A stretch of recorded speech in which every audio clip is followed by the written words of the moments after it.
Hello, protocols, packets, and programs. Yesterday marked the 30th anniversary of PHP's 1.0 release. To quote from the 1995 announcement, these tools are a set of small, tight CGI binaries written in C.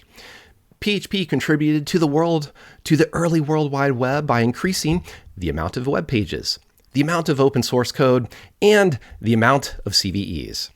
Which means this week, we talk with Matthew Rogers about bringing secure by design principles to the constrained and consequential world of operational technology. Execute your CGI and stay tuned for Application Security Weekly. This is a Security Weekly production for security professionals by security professionals. Please visit securityweekly.com/subscribe to subscribe to all the shows on our network. It's the show to learn the latest tools and techniques to understand DevOps, applications, and the cloud. Your trusted source for the latest AppSec news. It's time for Application Security Weekly. Think your terminal emulation is secure? Think again. Passwords and firewalls alone won't protect you. Cyber threats are evolving, and so should your security. Rocket Secure Host Access gives you phishing-resistant, password-free protection with leading-edge encryption. Your mission-critical systems deserve more than good enough. Secure your green screen access and stay ahead of the threat. Rocket Secure Host Access. The future of TE is now. Learn more at securityweekly.com/rocketsoftware. This is episode 334, recorded June 9th, 2025. I'm your host, Mike Shima. We have with us today Matthew Rogers, who's an industrial control systems expert at CISA and the lead for Secure by Design for operational technology. Prior to that, he was the founding engineer at a startup for securing planes, trains, and tanks. Bet you didn't see that one coming. And received a PhD in building intrusion detection systems for serial control system networks. Hello, Matthew. Thank you for joining us. Thank you for having me, Mike. So, I totally have to set this up. You know, in my experience, pen testers like to brag about, thousands of lines of code, tons of code that they've reviewed. You've measured, your pen testing in metric tonnage. I think. What's probably the heaviest thing that you've ever pen tested? It's probably an Army Striker. So it's an armored troop carrier. I don't know how much they weigh, but it's a lot. We've done some avionics too. Those are maybe up there, but I was more on the defensive side for those than the pen testing side. Fair enough. And I set that up because clearly your view of OT and IoT is much more industrial. We're not talking about cameras or Ring doorbells or anything like that. But this must have given you appreciation for just what that technology looks like. And just give us a little bit of a sense of, I'm going to say with a little bit of a smile, how modern these specifications are, these technologies were that you were dealing with and perhaps even deal with today. Yeah, I mean, it's kind of if you're familiar with the XKCD comic around, we have 31 standards, there's too many, I'll make a new standard, and now there's 32 standards. It's a little bit of that. Some of the stuff I was working on back then was the CAN bus, which was developed in the 1980s by a German automotive company, Bosch. I was working on MIL standard 1553, which was developed in the 1970s. It was updated in 1973, 1978, and then 2018, right? And so, the 2018 update just said, please consider confidentiality, integrity, and availability. So, not necessarily the security paradigm or virtue that you necessarily want, but you're just seeing all of these systems that were designed to last for decades, and then they last sometimes a couple decades beyond that. And it's just all over the place. And, you see that in the protocols, the weird niche proprietary protocols. You see the newer stuff is coming out and has to look back and have all these legacy compatibility issues. And that's your water systems, your energy grid, or, my personal favorite, all these transportation systems. And part of these systems, as you said, these protocols were old, and they did cover CIA, but they didn't necessarily cover things like spoofing detection. What about, authentication, encryption? Did we really have that confidentiality, integrity, and availability in these, or was that not quite the case? No, not really. I think one of the defining things for operational technology is that a lot of it was built around the idea of an air gap. It was built around the idea that there really isn't a malicious actor on the network. So when you were talking about security, you're much more focused on this idea of resilience, like safety and availability, or like the reliability of the system. That's always number one. Confidentiality, take it or leave it, and then integrity matters a lot, just in the framing of nobody screwing things up. But it was much more in the framing of, well, what if somebody makes a mistake? How can we recover quickly or prevent that mistake? It wasn't ever really designed around a malicious actor coming in and doing something, right? So we lack a lot of the confidentiality integrity, and that's still true to this day. I mean, we still use protocols like DMP3, Modbus. I mean, these things are used for 95% of the North American grid, and they don't have integrity checks. They don't have authentication. They don't have encryption. And you might argue that you don't really care about encryption as much for some of these networks, but I would really love some integrity and authentication checks that go beyond a parity bid or a CRC check. Oh, CRC 32. There's some there's some memories. So then, if we start to bring in the idea of secure by design, maybe tell us a little bit. You've alluded to this already, but the secure is probably also safety by design, or safe by design is what a lot of these systems were intentionally designed for. So, and love to hear how that influences what it means then to have security on top of safety. So the security is really around that malicious element. So assuming that some threat actor is going to be interacting with the system. And the reason that's important is because as we're thinking about things from like a secure by design angle, there's the sort of more traditional, or how a lot of people think about secure by design, particularly on the software side, which is CVEs, memory safety weaknesses, secure software development. And then there's more of the capability side. Do you have basic authentication? Was the system designed in such a way where it is easy to do the secure thing that is also the safe thing? So, a good example from recent times is CISA put out an advisory recently saying, hey, there are threat actors, Russian hacktivist groups, Iranian affiliated groups that are targeting internet exposed controllers. Now, if you talk to the controller manufacturers, they'll tell you that system was never designed to be connected to the open internet. And the secure by design angle here is saying, well, yes, I know that, and you know that, we all know that. How do we make it easier to get the user to not do that? And that might be, the seatbelt chime example of informing the user that they've made a mistake, and you have an opinion as a manufacturer, and you say, my opinion is you don't connect to the open internet. You can do it if you want, but we're going to warn you as many times as possible that that's a bad idea. Or it might be, a lot of these devices have default passwords. There was an event in 2023 where there was just devices with the default password of 1111, 11111, 5 ones, excuse me. A little bit harder to brute force that way. Yeah, a little bit harder. And, they were being exposed because people just did Shodan searches and found them, and nobody had changed the password. So it's these little mistakes where, should an operator maybe have had a bit more heads up or known about the problem? Sure, but honestly, the relationship of who is deploying these things and how it's configured gets so complicated in operational technology because it's not just the end user and the manufacturer. That manufacturer might also act as a vendor, a managed service provider. There's also system integrators and smaller engineering firms who are often the people setting these things up. And to expect firm and large security resources from all of these groups, well, that's just not the current reality. And part of that too is I wanted to, as you mentioned, all these different actors. We're not even threat actors yet to this point, but the people involved in this with the integrators, the creators of the systems.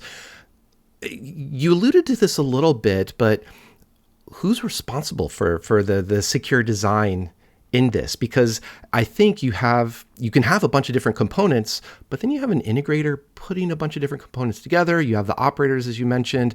There's a lot of people here. So if who gets to be blamed when things go wrong, or more constructively, who gets to make those opinionated decisions on this is secure?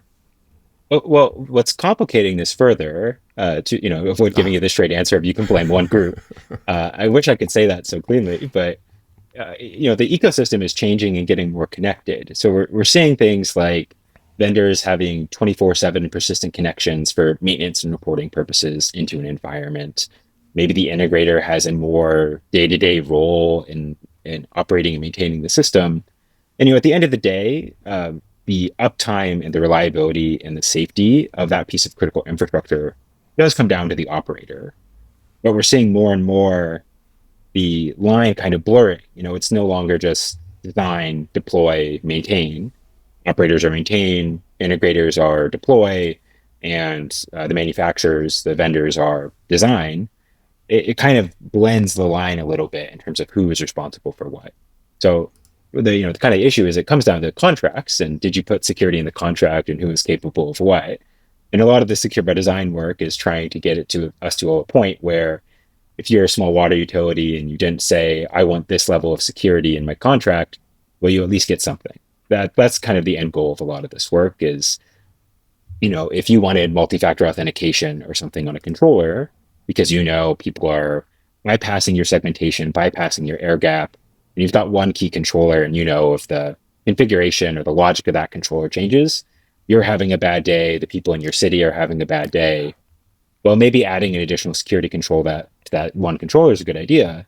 But if you have to pay a premium to do it, that requires a lot of forward planning. And that sort of forward planning is sort of this awkward balance between the systems engineering concepts that we have in traditional engineering, just very much build it all, design it all up front to reduce impact, to add all these safety elements in.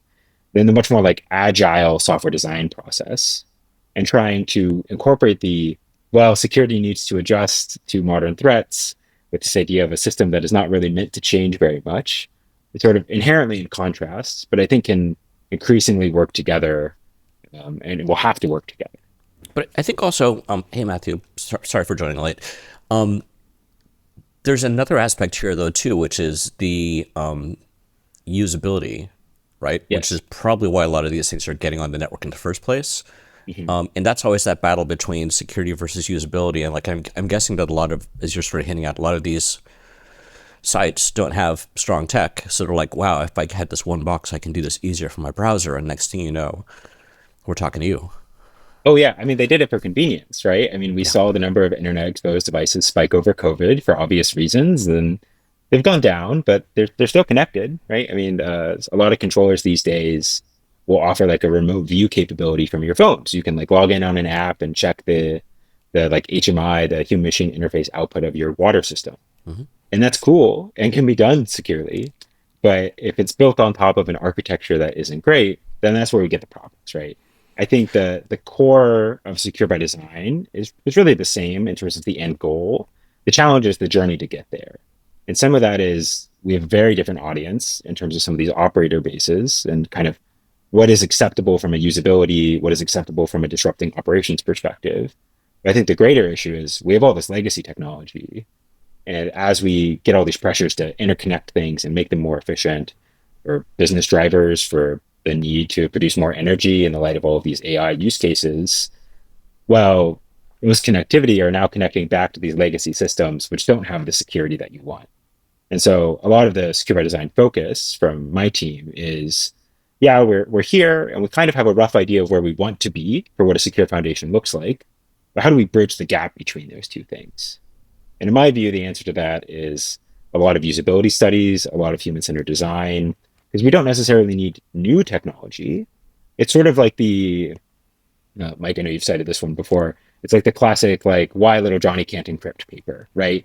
We're working on something equivalent. Why SCADA Sally, it's probably not going to be named this, but why SCADA Sally can't encrypt or can't authenticate is more the focus. And so we started talking to people as we put out our initial paper, which is a secure by demand guidance for operational technology owners and operators. And the focus of this paper was, okay, we know that there's a capability gap for where we want people to be for operational technology. And if things are lasting 20 years in the field, if not longer, well, we better get on that and get people asking for the right things now so that, a decade from now, they're not looking at all the stuff they bought in 2025 and going, the government's going to come up to them and going to go, well, you bought legacy software. Like, they're like, I bought when you told me to buy. You told me there was a security threat, so I bought new systems. And Well, like it has to work and it has to be able to adjust off of those legacy infrastructures.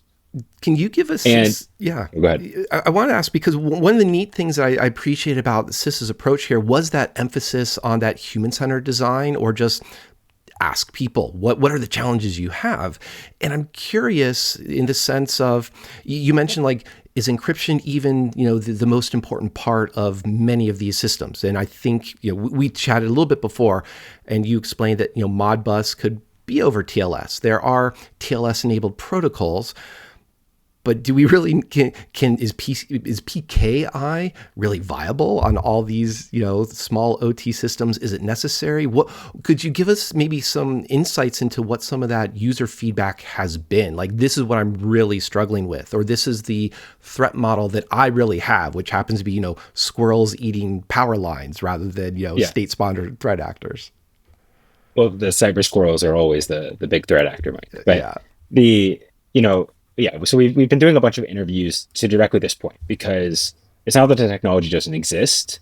And, Modbus has had a TLS version. DMP3 has now 2 secure versions and is working on a third, SAV2, SAV5, now SAV7. Some of the main protocols, like Common Internet Protocol, there's Common Internet Protocol Secure, very predictable naming scheme for all these things. And so we went and asked people, like, well, these solutions exist, and we'd asked the vendors first, the software manufacturers, and said, so why don't people use them? And they said, well, I guess they don't want that security use case. Like, it's just not important to them. Well, I don't think that's quite the full story. So let's go and interview some operators and get their pain points. And what came out were kind of a couple of themes. One was just the cost and the maintenance, right? For PKI infrastructure in particular, they sell in the news, big companies, like some of the largest tech companies in the world, would screw up certificate rotation, and suddenly they were like locked out of their facilities, or something would go down. And you're telling an energy operator, exactly. Yeah. I mean, you're telling an energy operator their system's going to go down if they forget to rotate their keys, and they go, "What are you doing? Like, why are you introducing an attack vector into my own system? Like, it doesn't really make sense." Or from a pure cost perspective, they just don't have the technical expertise to maintain PKI. And so they would have had to hire a third-party integrator to do it. And, it all gets into operational costs to set everything up. Now, we all know there's technical solutions for rolling keys and doing certificate management that makes this somewhat easier. But some of this is an education issue. And others were, real concerns of they're coming from the foundation of my network is air-gapped. And if I start doing even just, pre-shared keys on all of my devices, well, if I have to go to a certificate authority ever, well, now I'm connecting OT to IT, and that introduces another attack path to my system. I don't want these things ever speaking to each other. Or, one interesting example was, trying to remember this properly. People want all sorts of different use cases for why they want to do this. And so they were focused on PKI and encryption for going from their field network to the site, but all of these old control networks that are actually doing the power grid regulation, those are staying unencrypted and unauthenticated, but the path between them is going over like an IPsec tunnel or like an OPC UA connection. And so they're focusing on kind of where they have control. So it's a mix of difficult authorities between the IT and OT team, some usability constraints, and that they don't know how to maintain the PKI. And then just from a pure technological solution, some of this was just difficult for people to maintain. They couldn't get it working, or there'd be interoperability issues where they set it up and, well, these two vendors' implementation of this protocol don't perfectly align.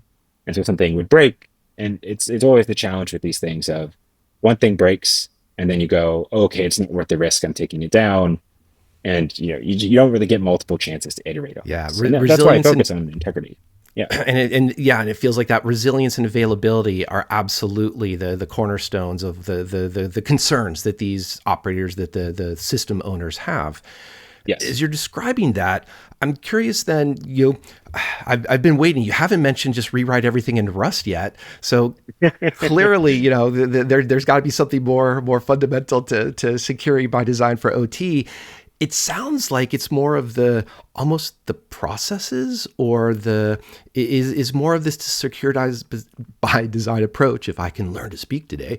Is it more about just putting some hard shells around legacy systems? Because this is very different from secure by design for our phone apps or things like that. I'm curious, help us learn a little bit more about why those differences exist. So I think we're actually trying to go away from some of the hard shell approaches, because I think that's where the field is currently at. So, I like to describe a lot of the OT security approaches kind of like a bubble. And if you get into that network, the OT bubble, it pops and everything is trusting, and you can just kind of do whatever you want in the system. There's of course caveats to that. Like if you just get in an energy grid environment, you can't just truly do whatever you want. There's safety instrumented systems. There's hardware interlocks that say that things can't go outside certain ranges.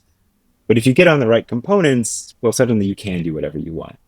And it's just using the software built on the device rather than a vulnerability some of the time. So what we want is more of the defense in depth approach on the OT system, be it through security logs, be it through passwords and actually forms of strong authentication. But where we've been focusing, especially in the near term, is much more on a lot of this usability and process angle for secure by defaults, making it so that your system needs to set up a PKI infrastructure to use the secure comms. Well, we're not just going to say that and then use Modbus by default and say, well, you could spend a bunch of money and upgrade to the secure communications protocol if you wanted to, but everything works fine how it is, right? People need nudges to actually accomplish some of these security features, and we want more people doing the nudges. I mean, this goes back to some of the core secure by design guidance around hardening guides, which is, well, we don't really want you to have a 60-page manual of how to secure the system. We'd rather it came secure out of the box. But everybody's always concerned about the operational usability, about not breaking things in the OT environment. But those fears have created a lot of barriers to actually doing security in the space. Because I used to come from a security vendor building detection systems, right? And so the starting assumption was always you can't change the vendor device, and you can't add any friction to the operator's workflow or change the operator workflow in any way. And so what that results in is like continuous monitoring vendors, and we'll have kind of a hard perimeter, and then we'll do continuous monitoring on the inside. Well, it's not a bad approach. It leaves much to be desired, right? If you can just use default passwords in the environment and start pivoting and doing a lot of lateral movement around that OT environment, you're in for a world of hurt. So we'd much more prefer kind of two facets, right? One is the process and the usability, the secure by default, the human-centered design for secure communications. And then the other half is much more the engineering. How do you design around the idea that these systems are going to be interconnected? So, the cyber-informed engineerings of the world, to cite some work from my Department of Energy colleagues, which is basically saying, hey, when you design the system, you thought about the fact that these devices were connected, and you said, how can I engineer out the cyber attack from the system? So the quaint example is, say I have a water treatment facility, and I have a chlorine tank. Well, if that chlorine tank is networked, then an attacker could theoretically hack it and dump all of the chlorine into the water supply. Well, if the tank is small enough, then it doesn't matter if you dump that whole tank in the water supply. It's not going to do anything because it will dilute itself naturally within the water, and it doesn't actually cause any harms. It's not a good day for you, but you're making it so your worst possible day is lesser. You're limiting the impact, right? A lot of secure by design is focusing on reducing the likelihood, and we're bringing in more of the reducing the impact side when we talk about OT. Yeah, and curious there, because you described the water tank example, making me think of, we're just going to store our toxic, barrels of toxic sludge next to this graveyard, and that's how we get, Return of the Living Dead or something like that. Just there's some threat modeling there that I want to explore. But what's interesting, what you're describing, is that the appreciation for what has to be secured within this design. And I'm touching, or at least trying to pull out some more aspects of, you mentioned like strong authentication. We touched on TLS, but this is actually the system itself. And I'm curious, it's hard to say, here are the good threat modeling or secure by design principles for this physical system that's water tanks versus this one that happens to be on a ship, or this is the avionics. Are there what are the architectural similarities? Is there a way that you can even have a secure by design paper that's decently, I'm going to avoid universally, but decently applicable to such varied type of systems? I think you can. And some of the challenge with when we talk about specific sectors and specific guidance is the second we start targeting it to a particular sector, nobody else reads it. And so you might have some good insights from, hey, this is good for the water sector. And in reality, the kind of weird thing about OT is that all these programmable logic controllers and these systems are sort of generic. I mean, they're now multi-purpose computers. You can connect them to whatever you want, and they're just engineering logic to control some actuator fed in by some sensor, right? It's just the sensor tells you what to do or informs you what's currently going on. The controller says what to do, and the actuator is the actual engineering that does the process. And so those components are alike. It's the challenge is figuring out what is important to you. So while we can't necessarily say, this is important to you, even for the same sector, right? Like two chemical plants might have very different controllers, very different architectures. There's going to be some similarities, right? So I can tell a chemical plant, whatever you do, don't take your safety instrumented system that I know you have that is, making sure that you don't accidentally mix things or get to a certain temperature that's outside of a safe range. Don't connect that to the internet. Ideally, don't connect it to the rest of your network. Make it be isolated. That's sort of generic advice. But with the threat modeling piece and the secure controls, I do think it is actually a lot of tiny research examples that sort of build into a greater whole. And that's a lot of what I've been doing as I've been talking about the paper is trying to get more examples because if people have heard me talk before, it's just a lot of transportation examples because that's my background. So, my favorite is show up a picture of an F-16. They go, hey, this protocol was made in the 1970s. There's a singular, and the architecture is, I think, where you can draw some of the similarities. So this protocol made in the 70s uses a primary controller to secondary controller, what we used to call like a master-slave protocol, where there's one bus controller, and it tells everybody else what to do. This is exactly how like a Modbus client and a Modbus server work, with some distinctions because every protocol likes their own unique flavor of things. But the key design output from this was, hey, if you impersonate that bus controller, because there's no authentication on the network, of course, we're talking about an operational technology network, it will do whatever you tell it to do. And in fact, it will say, oh, oops, I didn't realize I'd spoken. I must have spoken and missed it. And you can think about that from a secure by design angle as saying, well, like if the architecture of the system was always going to be that you have this primary controller, and that's how this thing is designed, then whoever was designing that primary controller probably should have put in some logical security checks into the system.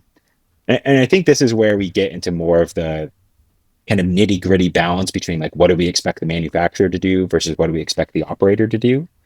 Because I think the common pushback we always get is, look, I am a component in a much larger system, and I don't have any say in how that system is put together. So you can't expect me to be secure by design because I don't know what the system looks like. But the reality is you sometimes do know what the system looks like, or you at least know your placement within it. So, one example I like is like engines. There's a fun old hack that came out in like 2016 with engine control modules, where basically they would claim an address of 0 on boot up because it was the lowest address, and it meant that they took priority on these old CAN bus networks, SAE J1939 to be particular. And what would happen is if you took the address away from them, well, the manufacturer, nobody who would do that, right? And the engine is always address 0 or address 1. So if you tried to take the address away from them, they'd go, okay, sure. And then they wouldn't reclaim an address because there's never going to be a second engine plugged in live on the wire. Like you're driving down the road and you just install new engine into your car. Like it doesn't happen. And so it was an attack because the car would come to a rather nasty and sudden halt when you did this. I witnessed this in action. It was not very pretty. But yes, a nasty and sudden halt sounds like it's the wonderful title for a research paper there too. As you're describing these, Matthew, I'm curious too, how then do you go about testing for this? And this brings our conversation a little bit back to the very beginning, because there is one aspect of access. There's another aspect in terms of air gapped. There's also just safety. So if let's say that people, these components claim to be secure by design, how do you test them safely, securely, reliably once they're integrated, as opposed to just here it is sitting on my lab next to my oscilloscope? It's a difficult challenge because you obviously don't want to interfere with your operational environment. And there's some of this that can be tested by just, there's more benign commands you can do than an emergency shutdown, to see if you can make any impact on the system. If I pretend to be somebody else, does the initial device say so? And the good thing, and perhaps the horrifying thing, is that we used to rely on OT for security via obscurity for operational technology. This idea that people don't really understand these weird protocols from the 80s and 90s, and so it's fine. Well, A, it's not fine, but also there's a ton of GitHub libraries now you can use, right? So if you want to test if your Modbus system is responding appropriately to somebody impersonating you on the network, well, you just install Pied Modbus and just give it the same address as your address and you send a message, right? Like, these things are now way more accessible than they've ever been before. There's open source projects like Caldera that do OT adversary simulation, which is basically just sending OT commands over the wire. There's a lot of different approaches and solutions to this that you can test. Ideally, you do it in a test environment and you can kind of test some of these things and you can talk to the manufacturer. And a lot of it comes down to a sniff test, right? Because if you talk to the manufacturer and say, hey, say that your component stops talking on the network, what happens? Like, what is your default behavior? And if they don't have a good answer for you, there's an issue. Because that comes down to the challenges, right? Say I denial of service the bus on an energy system. What are all of those controllers going to do? Are they going to maintain the same operating environment before? And it's not really a safety issue in that I'm kind of maintaining a steady state. Like, I can't really do anything else. So I'm inflexible and brittle, but I can keep going. Or does everything shut off? Or is there an emergency that happens? It depends on the implementation. So all of these things you can start asking and start asking questions of your vendor and your manufacturer. And that's why we put together this secure by demand guidance, is because a lot of this just comes down to the manufacturers aren't getting asked these questions. And if we can start getting asked these questions, then, the core ethos of secure by design is that the security teams kind of already want to do some of these things, like eliminate default passwords, but it creates a maintenance impact. It creates more support calls that you've got to answer. And translates to money, right? Yeah, exactly. Yeah. Everything costs money. And so how can we give the market nudge to do more of these security features that ultimately we believe are safety features? And so in that case, and I know we're running out of time, but there's a lot of really fun stuff here. This is different for our audience that hasn't heard before. Riffing a little bit on that security by demand, clearly it can't just be, hello, dear component manufacturer, we want this but secure. That's a little vague. Yes. What are the demands, or what we can preface this with the polite demands? This is not a hostage situation. What are the demands that are more focused and actionable, that an example of 2 or 3 that you would love to start seeing more of? One is security logging. Okay. What kind of logging is available in the product, ideally at no additional charge to yourself. All of these systems have been doing engineering logging for historian purposes and for safety incident purposes for decades now, but they're not really doing a lot of the security logging. So one would be, do you have user access logs, and is that available in the product for free? Simple, done, super relevant to the threats. Another would be from a change management perspective. If somebody wants to change the logic, the firmware, the configuration of the device, does it require some form of elevated role? Do you have role-based access control? Kind of simple, kind of stupid, but it's where we're at, right, with a lot of the industry. And then more on the secure controls perspective, which I do think gets a little harder to test. You got to start asking questions like, okay, if what do you do if somebody gets access to the network? Do you assume that my system is air-gapped or your system is air-gapped? And I think that's been one of the main tests for me of kind of telling people, if they're explaining to you as the vendor, well, your system is meant to be air-gapped and we kind of assume nobody ever connects to it, you should start running the other way. And we've heard that explanation from a number of vendors, but it's this dual challenge, right? They from a business side, they're saying connect everything. And from a security side, they're saying, please don't connect our device. Connect everything. And Well, these things have to do a little bit more of a happy medium. absolutely. Well, I'm going to have to steal "Keep it simple, keep it stupid" is our new ASW motto. So I'm going to go Hey, there update you that go. real quick. While I'm doing that, John, I'm not sure. Do you want to get in one more last question before we have to depart? Because it's a fun topic. And sorry, this is sort of a we nerd out on this a lot. Actually, I really enjoy this topic. This is a question we should have asked about half an hour ago. Sorry, but let's talk for a minute or so about the technologies here, and not so much the buses and that type of thing, but like we made a Rust joke. We've talked about PyMod bus and some of these things. I think a lot of folks think of these as like I talk about ladder logic occasionally on here, but like using really old coding tech. What are you seeing? What's actually being done with these things now recently? Is there Rust out there? Is it a lot of Python? Is it like C# or what are people using with them? The reason I'm asking you this is that sort of comes back to how do they think about securing those, right? So a modern Rust developer is probably going to think a hell of a lot different than someone encoding Fortran. So I'm sort of trying to get a sense of that. Yeah. It is a lot of still C++ and then ladder logic applications for some of the direct programming of the actual PLC, but it's all written in C++ in the back end, usually running on like a Linux-based real-time operating system. That might be the open source Linux RTOS. That might be a proprietary real-time operating system that they've developed over the years. It just kind of depends on what they've been willing to support, which kind of gets into some of the nitty-gritty cases of the industry. There are people who are starting to adopt more Rust. Like it's not there. There's I think StepFunk has a open implementation of DMP3 that's coded in Rust. So you can use your communications and all of your transceiver and your communications logic is using secure memory safe programming language. And that's great. I think that from a technology perspective, like if you look at like CWEs or that sort of thing, it is kind of the same. I mean, like I don't know every vendor off the top of my head, but from communicating with one product security lead, they did an analysis of all their CVEs and CWEs, and yeah, memory safety was number one, followed by like user authentication breaks. And so it's still an issue.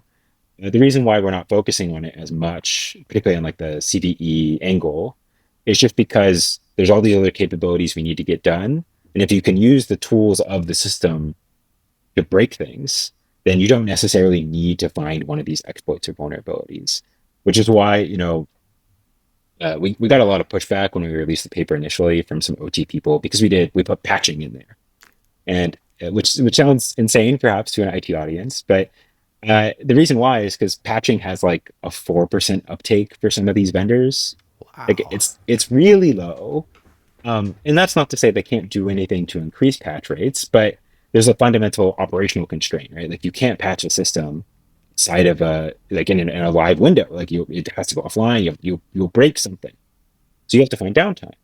But it's not like there aren't technological solutions to improve the resilience of patching, how much you can trust the patch.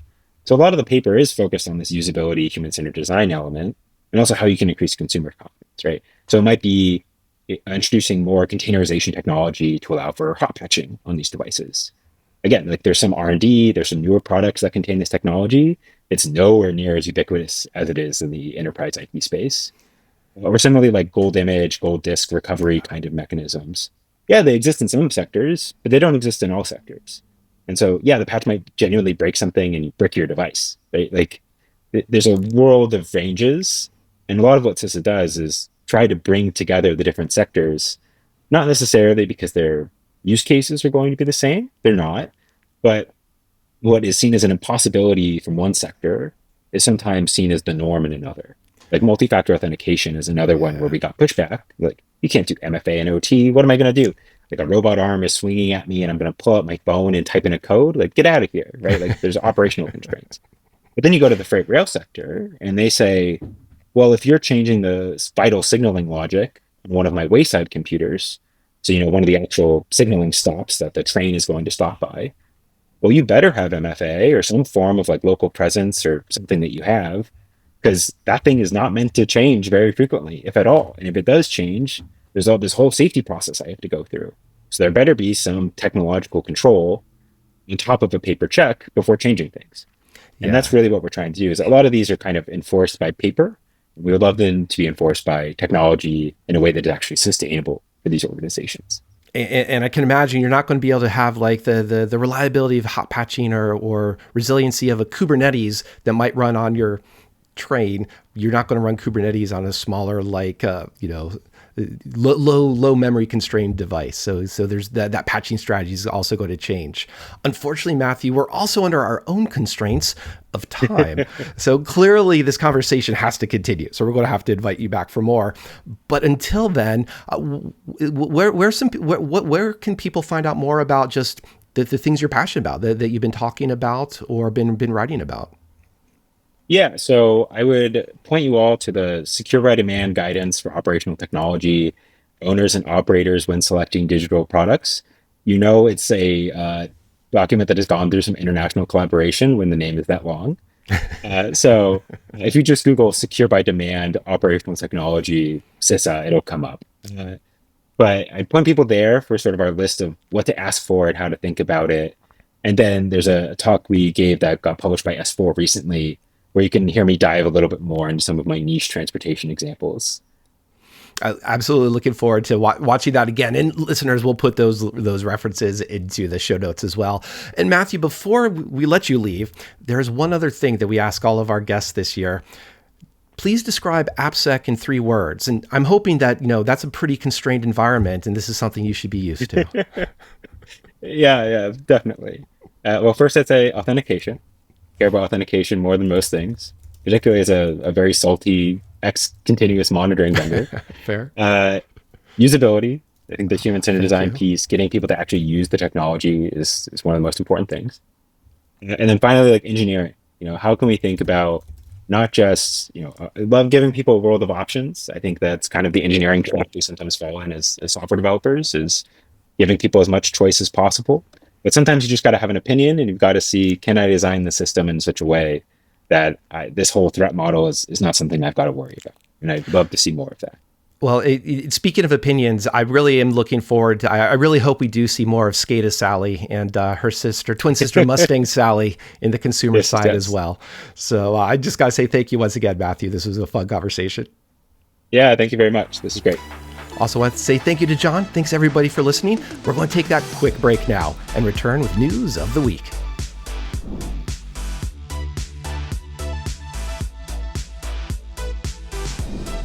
Welcome back to Application Security Weekly. We just talked with Matthew Rogers about CISA's Secure by Design work for operational technology, and we only mentioned Rust once. I'm your host, Mike Shima, and I'm here with John Kinsella. Let's give a proper welcome. Hello, John. Good to see you. Apologies for being late earlier, but pleasure to see you as always. Pleasure to see you as always. And as a quick nod to our operational technology, I do love over your shoulder, we've got a good view of the local Kinsella lab there with there's at least some solder and some other devices dust. for it's getting poking a little bit into of use, things. but This is good.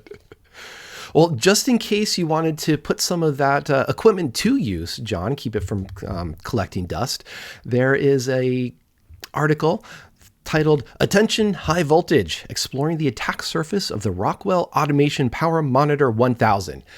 Which sounds like a Rob Zombie track to me, to be honest. This is from Clarity, and it's a really nice write-up that I decided to pull in because it's about operational technology. And the research goes into some helpful explanations, background on real-time operating systems, and as we always love to see, a little bit of the attacker thinking. What was their hypothesis? How did they go and try to evaluate, is this secure, or test their hypothesis? Can I get into this? And lo and behold, indeed, they came up with at least 3 CVEs about a buffer overflow, a heap buffer overflow, so no surprises there. And then I think also a authentication bypass, if I'm remembering correctly. But it's just really neat to see that there is a whole world out there of, honestly, technologies we don't talk about, or at least I don't talk about a lot. But I know this is a little bit more near and dear to your heart. So I'm curious, when you see an article like this, I'm hoping that you don't just, roll your eyes and move on because buffer overflow. I'm pretty sure there's interesting stuff here. What jumps out to you? Yeah, it's a fun space because, as I said before, a lot of these type of things you can pick up, fairly cheap on the eBays of the world, and just get them and hack around and play. and like learn about something that's at your normal space. Like, folks ask us, like, how do I get into security or pen testing or hardware security? Like, just go get one and start playing. Worst case, you blow it up and you lost 20 or 50 bucks. Just go get another one. So this article hit me in two different ways. One is like it has that feel that we see fairly frequently of someone doing a sort of a hacking on a hardware device, right? It's like, okay, let's grab the firmware, let's go poke around, let's see what we can find it, look for strings, do that type of thing, go a little bit deeper. How can we get it on the actual device, bypassing auth? So it's a sort of standard thing we see in a lot of sort of IoT hacking examples, but just in this case, you're doing it on industrial, which we don't see as often. And then the second part, I have to admit, my first thought when I saw this was, who cares? It's a power monitor. It's a read-only device, right? And that's maybe not the best way to be thinking about this. So yeah, it comes back to this. I say, like, it's, if you can get that's your first sort of finger hold into a network, and maybe you're able to modify how that power output looks like. So someone has to come and look, and then you get them to click on something in your next step, and off we go to the races. But yeah, it's sort of near and dear to my heart, actually, in a way. I'm wondering which my IoT devices in my house actually I can monitor power on. I'm wondering if I'm getting power fluxes. So I don't have one of these. Maybe I'll go get one. In the in the intro today, I noted that June 8th, 1995 was the PHP 1.0 release. So, it's been a while, and that announcement also mentions CGI. And I have not seen CGI in a long time until we got into an article like this that was pointing out that authentication bypass. You go to a CGI bin, and basically you can call one of the endpoints that wasn't expected to be called after the initial setup. So it's a very simple, in a way, not simple to take away from the research, but simple to execute type of exploit that is just, oops, we didn't expect this to happen. And I think those are one of those assumptions that Matthew was kind of highlighting, just in that sense of putting these nudges or adding more of this, what happens if, questions to the designers of these types of components. One other thing, and I mostly just have to comment on this out of pure trivia, but this was new to me as I was reading into some of the 90-page PDF about NetPlus OS and ThreadX and whatnot. But in the programmer's manual for NetPlus, there is an HTML-C to compiler. So HTML to C. That's a phrase that just warms my pen testing heart. So, yeah. Can you do like server-side includes and stuff in that? It's essentially to say, if you're testing like your power monitor, you can basically pull and drop a variable that says, here's a value that I'm currently monitoring. Just make it an HTML field so it pops up on a web page to say voltage is this, or et cetera, et cetera. But wow, it's fun. In that same spirit, I decided to try and dive into some self-education on some more RTOS stuff. And I found a recent article on archive.org from this April. The cost of performance breaking ThreadX with kernel object masquerading attacks. And so this KOM, or this kernel object masquerading, is a novel type of attack that these researchers are describing. But honestly, I grabbed it less about the specific type of attack and more that this article, at least for me, was a very helpful introduction to some of the considerations, some of the explanation around the constrained environment of RTOS's, ThreadX, which I'm mentioning again because it's open source. So if you are interested in getting into this space, go to GitHub, download the code, start grepping for things. But really it's just pointing out that there are three major protections in these types of environments: privilege separation, enforced through hardware; memory access control, enforced through hardware; and parameter sanitization, which gets into the software world. So it's not necessarily that they're unfamiliar. You just have a more constrained environment for executing these. And so I think this is more of just, here's some information. If you want to dive into, check this out, as well share some more resources, listeners, that you think would be great for me to help educate myself. So I guess this is more of kind of I'm going to note, comment, and move on, unless you've got something here too that grabbed your eye, John. Do. I'm just Googling really quickly. So I hadn't heard of ThreadX, ThreadX, not Threat. And I'm like, what's that? That was previously known as Microsoft Azure RTOS, which goes, okay. So a few years ago, I was playing with the Azure Sphere IoT devices, which they had marketed and they had designed as being like these super secure things. I'm trying to figure out if that's the OS that was on there. I don't think it is. I think they're running Sphere OS, so something slightly different. Because that would have been very interesting if the secure IoT device, we've suddenly got this type of vulnerabilities in it. But beside that, no, yeah, it's. I think you did a good job covering it, so I'm not going to belabor the rest of it. Okay, then let's pull out of, we'll take ourselves out of the planes, trains, and tanks world into software world a bit. So we're moving on from OT. There were a couple of things I grabbed, which once again, I try to look for articles that are talking about secure by design. And here is one: covert web to app tracking via localhost on Android. And this comes out of Local Mess blog. And I grabbed it because, well, let me explain first. To paraphrase the opening of the blog, we disclose a novel tracking method by Meta and Yandex affecting billions of Android users. And what it boiled down to is the research discovered that there was some, let's say, some local host listener shenanigans going on where Meta and Yandex were using protocols in surprising ways. So one protocol was WebRTC, which they're not really using for the real-time communications of how John and I might be doing this via web call or something like that. And they're using Stun protocol. I'm just throwing that out there because it's a fun protocol name. I like Star Trek. To basically exfiltrate, and I'm going to use a loaded, threat actor word to exfiltrate a tracking cookie out of the web browser across same origin policies, across privacy boundaries within Android to get them into a meta destination so that they can track you. And in the one case, the researchers found this and they pointed it out, and then Meta changed from Stun to Turn, which is just the other protocol inside of WebRTC. So it's one of those things that as I was reading this, it sounds like, this was Meta doing this, but this is easily Meta giving a DEF CON presentation about how to bypass privacy controls.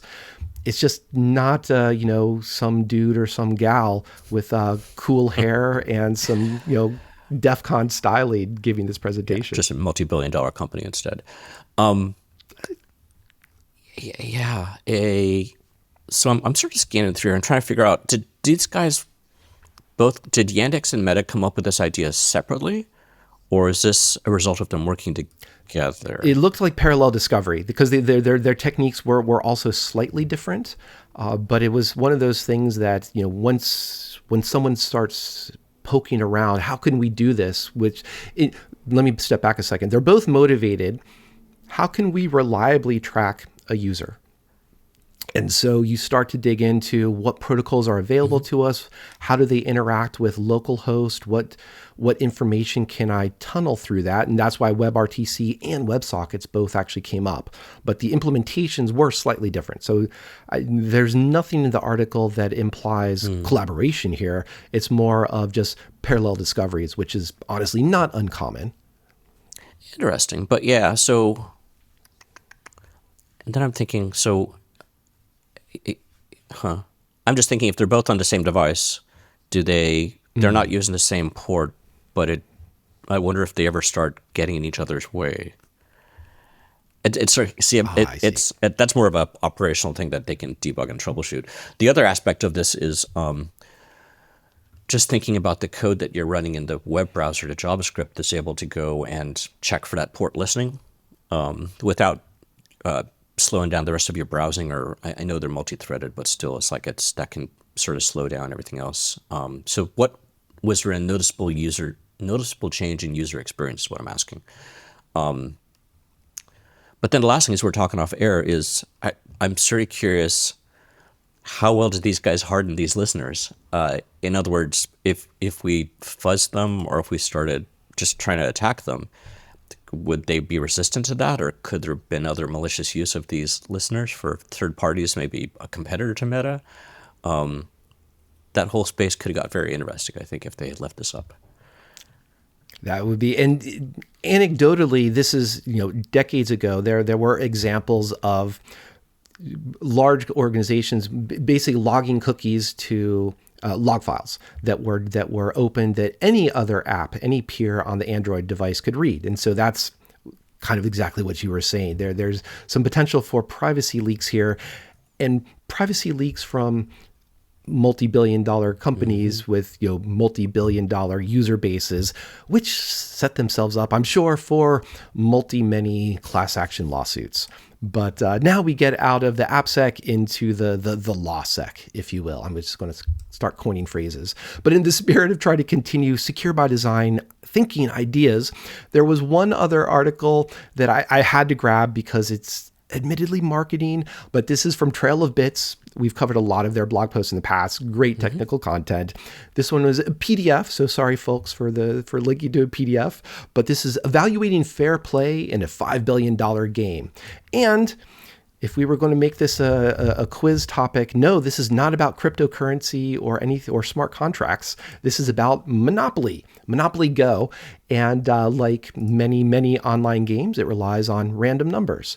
And John, I don't know about you. I play a lot of D&D, and I've had physical dice. I've had dndbeyond.com virtual dice betray me many times. So I do not believe that there is a fair outcome for, random number generators out there, just on my personal experience. But Trail of Bits claims that's the case, but it was more just a fun article. I think we could possibly talk about some CSPRNG, cryptographically secure pseudo-random number generator, something else. But I don't know. I might put you to sleep at that point. I'll tell you about my caller. No. Good. Maybe we should move on, but we'll give you a chance. I'm sorry, I've never played D&D. I always thought the dice were really cool. Yeah, it's. I think this comes down to a little bit as we talk about insecurity of it. Is it random enough, right? And I bet it's mathematically proven, and they've got a pretty great way of doing it. But still, is it purely random, or is it just random enough? And there are some NIST publications, I think still in draft perhaps, about what does randomness mean? How do you measure randomness? And part of it too, just as a quick aside, even if you do something, you want to shuffle a deck of 52 cards, how many times, you have to figure out what is the result space, call it the key space of all the potential deck combinations. And is that bigger than a 32-bit number? Because depending on if you just try how you're seeding a 32-bit RNG and using that to shuffle a deck, you might never encounter all the possible combinations that deck could truly in practice create. So there's some fun nerdery there, but I think if I'm going to lose John, I'm going to lose everybody else. So let me pull you into another topic, John. This is because I appreciate you as co-host. I wanted to bring all the things to excite you. Did you know that OWASP has another top 10 list? I saw. It's on Business Logic. It's still a Business Logic abuse. Just got released in Barcelona. There was a big OWASP conference there, so it's still relatively new. I appreciate that this is breaking out the general, I'm going to use air quotes, business logic attacks, because business logic is a very hand-wavy concept. And I think there are some useful things there to talk about, such as just think of shopping carts. Can you apply a coupon more than once? Can you get a discount? What if you add widgets? What if you add negative amount of widgets to your shopping cart? Do you get a refund? There are a lot of things that you can do. Do you have a sequence of steps? What happens if you do them out of order, et cetera, et cetera? So there are a lot of interesting areas where I do see a wonderful potential for business logic abuse to be described. Looking at the top 10 list, I think we're getting there. What struck me as kind of interesting is they're leaning in on the, Turing machines and getting a little bit onto the comp sci nerdery. And now as someone who was just moments ago talking about D&D, I'm not sure I can cast any nerdery stones here, but I just wonder what direction this will be going in, or maybe I can ask you, John, what direction would you like to see a top 10 list like this go into? I was happy to see it wasn't just a reshuffle of like the way a lot of the top 10s are, right? This has actually got new content in it. So that said, I think it's interesting. I think they've covered most of the spots that I would think of. But yeah, I know. I think this is a good first pass. I think it's, at least from my point of view, I'd sort of want to like maybe look at a project or two, like a software project, and like compare this against and go, okay, where do I feel am I missing? But it's passing the sniff test initially. Yeah, and so it would be wonderful to see if like they describe, you've got a state machine. Does the state machine, what are your transitions? What are your states? Can you get into surprising situations? And I think that a lot of that boils down into that surprise of business logic. And the one last thing I'll just mention there, then move on, I'm sorry, is that I love the idea that it's not just about input sanitization, because I think input sanitization is just the way to, again, it's the lazy generic AppSec advice, because cross-site scripting, SQL injection, neither of those are really about sanitization. They're about output encoding and separating that code from data. And that will be my soapbox that I will live and die on in a lonely, lonely death. But considering there are other topics, one last topic here, John, we have to hit our artificial intelligence quota. So I did grab one LLM article. This is from Apple's machine learning research. I think this is also a lot of this research. This paper comes out of some Duke, if I'm remembering correctly. I also want to give credit to all the folks that where they're representing. But Apple sponsored this. It's Apple's in the title here. The illusion of thinking, understanding the strengths and limitations of reasoning models via the lens of problem complexity. I think what it really boils down for me is just a reminder to me personally, as well as a hope for my AppSec friends out there, is to minimizing the anthropomorphization about thinking and reasoning about what LLMs are doing, and just understand there is a lot of math, complex math, but we haven't done this type of reasoning in the past with cascades of if statements. We haven't put onto this, just, in 6 more months, in 12 more months, this grep can be a really super semantically understanding grep. And it can, if you do grep and awk together, it can write a new Shakespeare play. I'm being a little bit facetious because there's a lot of hype and overstated claims, where really I mostly am grabbing this into that hypothesis of, where are LLMs not writing code? I'll concede that they do that, but where are LLMs working as an assistant on AppSec needs in terms of code reviews, threat modeling? And that's where I haven't seen anything really convincing. So those are the final comments I wanted to say onto this. John, I'll turn it over to you to take us out here. I thought this one was interesting. I think it's a pretty good paper from the point of view of what they make some really interesting, at least to me, conclusions on, as you go from doing a standard LLM up into a quote unquote reasoning LLM, in each problem, in the problem spaces that you throw at each of those, in other words, the questions you're trying to get it to solve. For a lot of basic questions, the cheaper LLM actually has better response rate and better accuracy than the reasoning system. And as you get into more complex questions, for a while, the reasoning system is pretty good. And then as questions keep becoming more sophisticated, there's this drop. And like the reasoning system ends up being actually significantly worse because it's spending so much time. It actually short circuits itself and stops doing the reasoning. It's what they call underthinking, if I remember right. And where this, to me, I came away from the paper feeling like this is maybe not foundational. It's not like, some of the other big papers we've seen in history, like a big think from Google, Bigtable, sorry. But it has a bit of that weight of like, hey, it's not always better just to throw more compute and more tokens at these things. And then one of the interesting parts in there is some of the systems now, some of the chat systems will actually show you the reasoning, but that's providing a false sense of security of actually what it's actually thinking about, because sometimes that's still trash by itself. So I thought, like, from almost more of a philosophical point of view, it's a really interesting paper. Where do we go with it? I think the impression that I got, and I think they might have said it directly, is we need to think of a different way. How are we doing this reasoning? Or is the current concept of reasoning what we should be doing as the models become more advanced? Or do we need to go in a different direction? It sounds like a different direction. So I'd be curious to see where it goes. I'm guessing this is probably feeding some internal other projects at Apple. This, as WWDC is literally just kicking off as we're recording this. I wonder if they're going to keep calling it Siri, or they're going to realize that they need to start with something new name. But I think it's neat to see that they're either them or Duke or both are working and investing in this space. We'll have to see where it goes, and hopefully they catch up with everyone else.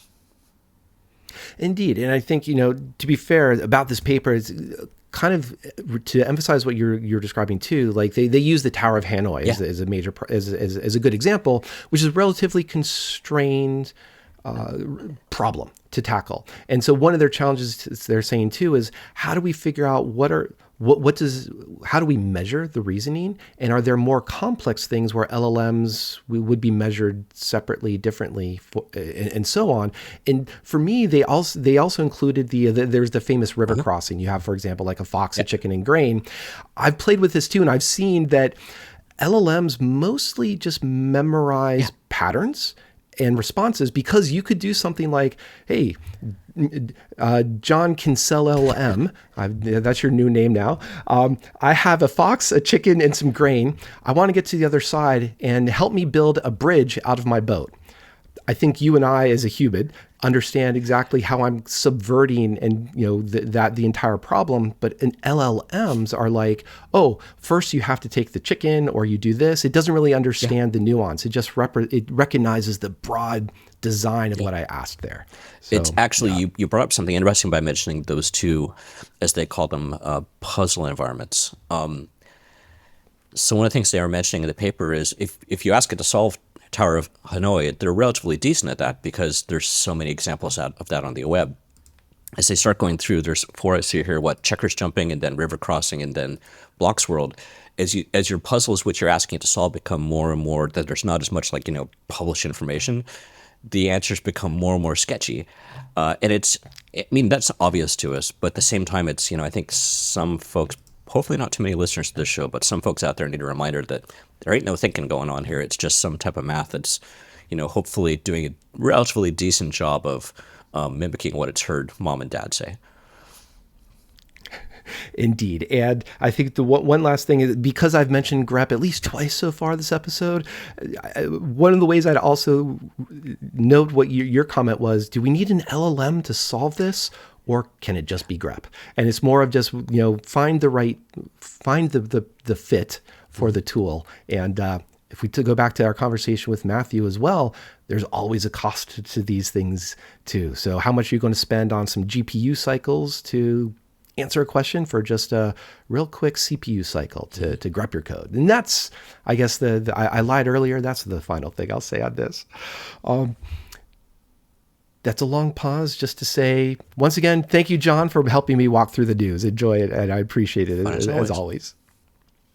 Thank you, everyone, for joining us as well. We enjoy your attention. Please let us know about OT area and that Secure by Design. We'd love to know, especially me, what are some good resources out there that are educational, both on the research side as well as on the defending side. We'll happy to share them.